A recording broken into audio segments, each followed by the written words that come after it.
Alright, so for today, I'm going to show here how I display my model trains. Custom all the way.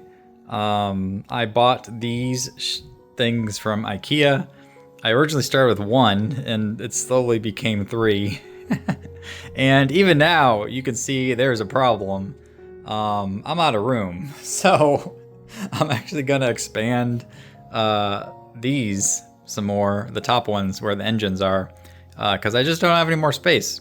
And I got a couple more engines I haven't even put out yet because there's no place to put them. I even started putting some of the engines down here where I kept some of the cars, and some are even out on the track, which is why some are missing from the spots. But we're gonna expand this a little bit. I'm gonna show you how I do that. It's all built with Legos. This is actually one of the first things I've gotten with Legos since I started doing model trains back in 2016 was the trains.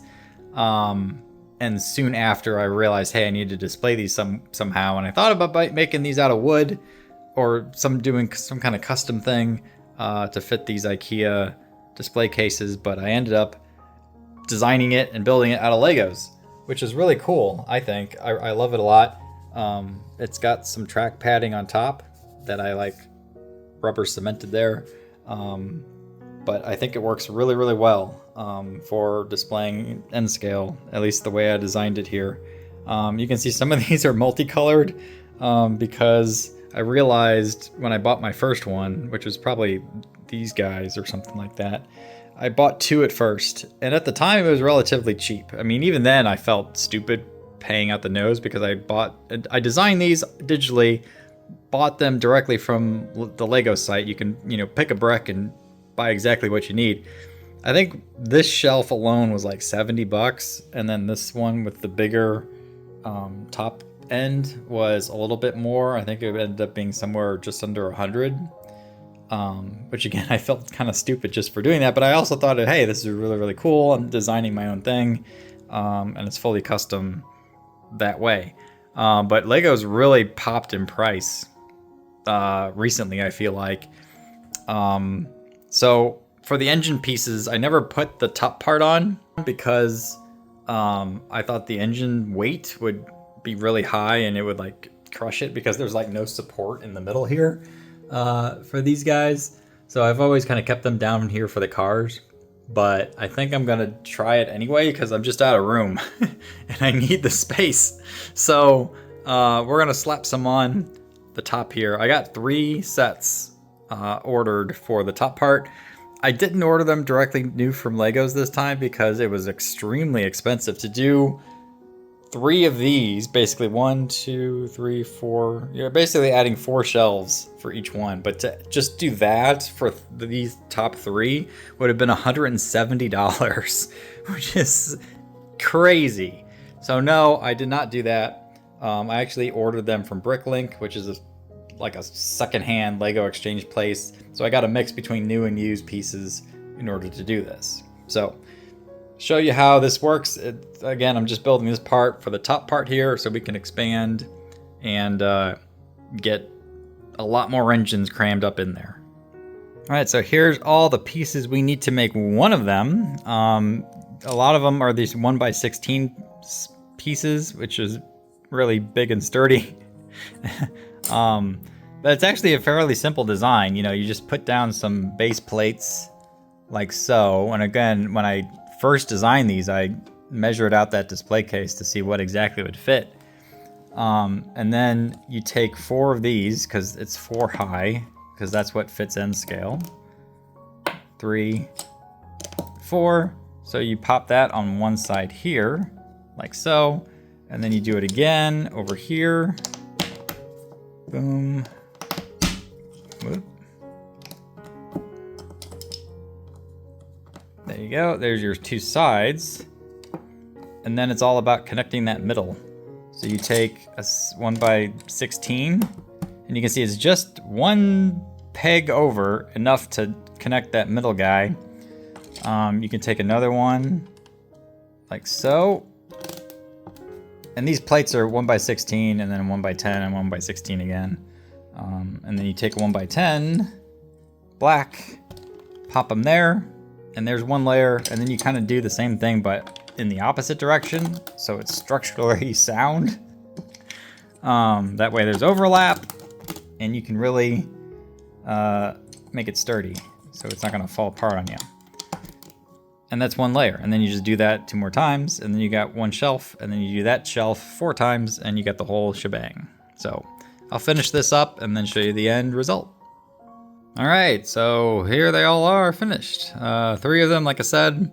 I ended up putting some little clips down here to help with the structure, since there's, again, nothing in the middle to keep this middle one from falling. So I thought that would help a little bit. We'll see. How this actually works is, so obviously the shelving I already have has a top part that goes all the way to the edge. I'm gonna take those off and then pop those on the top so that there's a final shelf up top, but then the bottom one, this is what it will sit on where the display cases currently are. So all in, I didn't finish my story before, I don't think.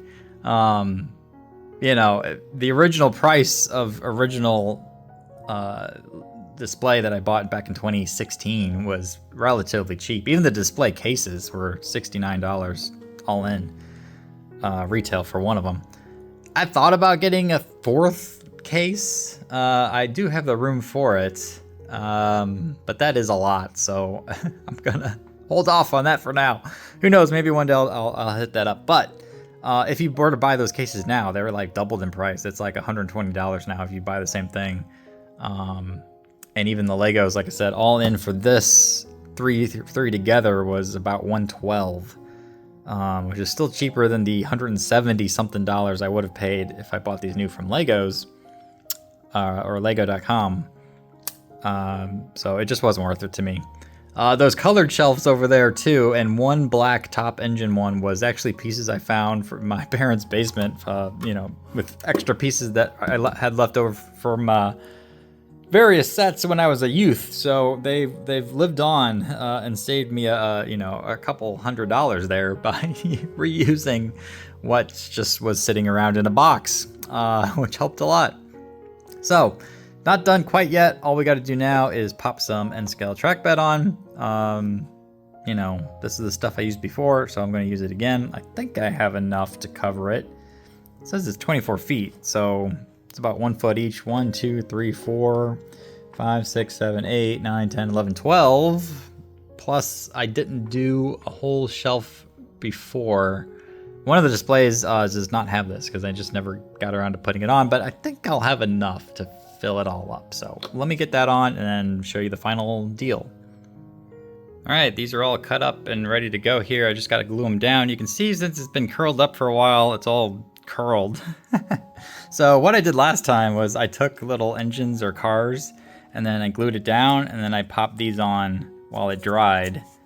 You know, it's kind of like that, and then it stays and then it glues down quite nicely. So I'm going to do that. These cars came from the other display case I was talking about that did not have these yet.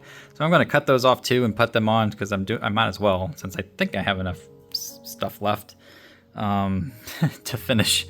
So we'll do that. This is like a finished display one, and it's going to be the same thing as the engines now. Again, this was for the passenger cars or freight cars that I had before. You can see on the side, just come around the corner because you never see it from the back end. It's all like structurally sound in the back, and it's very solid, and it works great as a display case or N-scale. Again, I'm pretty happy with how these turned out. So I'm gonna get to gluing here and get this stuff on so I can finally pop these on. The real display, again, I've been kind of pushing out doing this for quite some time. I actually haven't, this would have been the last display case or a shelf I'd made, which was probably 2 or 3 years ago now. No, 3 or 4 at least. Because I did this in my last place before I moved here, and that was over 3 years ago now. So I haven't expanded in a while. I've been pushing it off. I wanted to do this engine top part for quite some time, but it's just so expensive. Like I just couldn't justify it. But now I have to do it because I'm out of room and I got more engines to display that aren't out there. So yippee. This is the way it's got to be. So I just dove in and did it. I thought about doing like knockoff pieces, not real Legos, because you can get those for a little bit cheaper. But I thought, no, everything else is Lego. Lego bricks, so I'm gonna have to go bite the bullet and just get them, but this time from Bricklink, and some of them are used. You can see some of them are a little bit dusty. No big deal, it's all the same to me, so you won't even see that when it's all finished. So, yep, let me get the glue in here and then finish it off. All right, all glued up here, just letting it dry. You can see I put some cars on this side, but then ended up using some hotel soaps. For my many travels on this side, it just seemed to work a lot better in those tight corners. I couldn't like hang it over the edge, and it just works way better this way. So if you ever need some press downs, I guess you can use hotel soap. Look how perfectly, well, that's a bad example because there's 5 on these shelves, but over here, look how perfect this bed fits on the 4 studs across. Cannot be any better. So I'm really glad that these shelves work out so well. I didn't want to put track down because like trying to put the cars on the track is always kind of tough.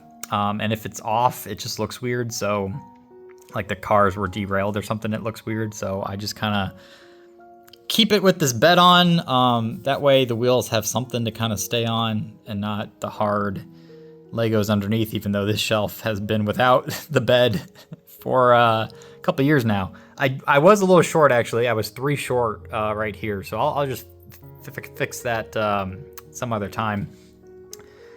And yeah, I'm just going to let this just dry for maybe 24 hours and then pop them on to the display cases over there and show you the fully finished product. Fun fact, while doing this, I was watching this crazy movie starring Tim Conway and Don Knotts called Private Eyes, something I've never heard of before, but it's filmed entirely at the Biltmore House, which is one of my favorite places, as evidenced by the Biltmore House picture I have above my couch. So very random. I thought I'd throw that in there. If you're a fan of the Biltmore House and have never seen this movie, I recommend it because it's a whole murder mystery filmed at the Biltmore House, which I never knew existed. All right, well, I'm getting ready to extend the shelving here, and you'll notice it's all blank because I had to take out the engines in order to do that.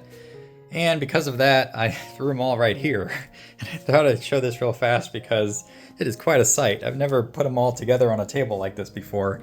But you can see why I'm out of room, because not only do I have all of these here, but I have more boxes down here, and these are all full of like complete sets that just did not have any room to put out on the shelves.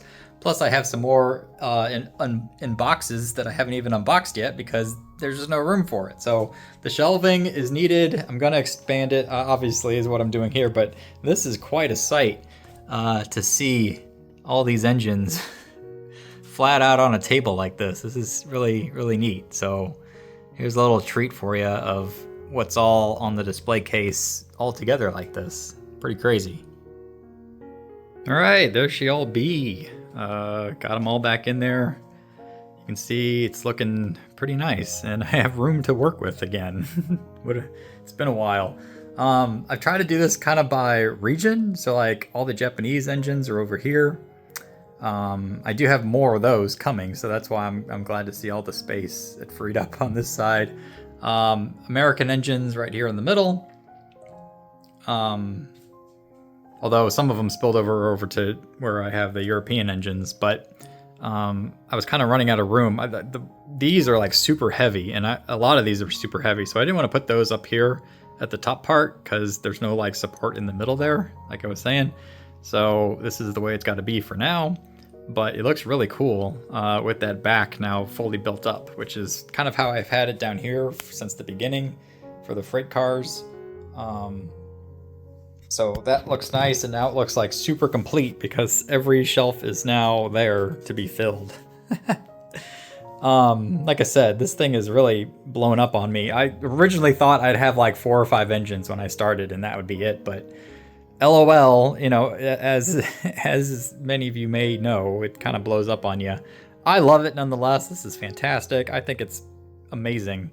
And I love the Legos, how I built this out of all Legos, because even though there's like $1,000 worth of Lego pieces here, honestly, I wouldn't have it any other way. I think it's worth it to do, so I can customize it exactly how I want it. And the fact that it's built out of Legos is pretty funny to me. But yeah, so I think it looks really nice, all completed like this. Like I said, I got room to spare now, which just means I can go out and buy more trains, I guess. There's still holes to fill in, as they say, especially over here. So, yahoo! This one seems to be a success and worked out pretty good. So there she be, all in. Crazy, but I love it.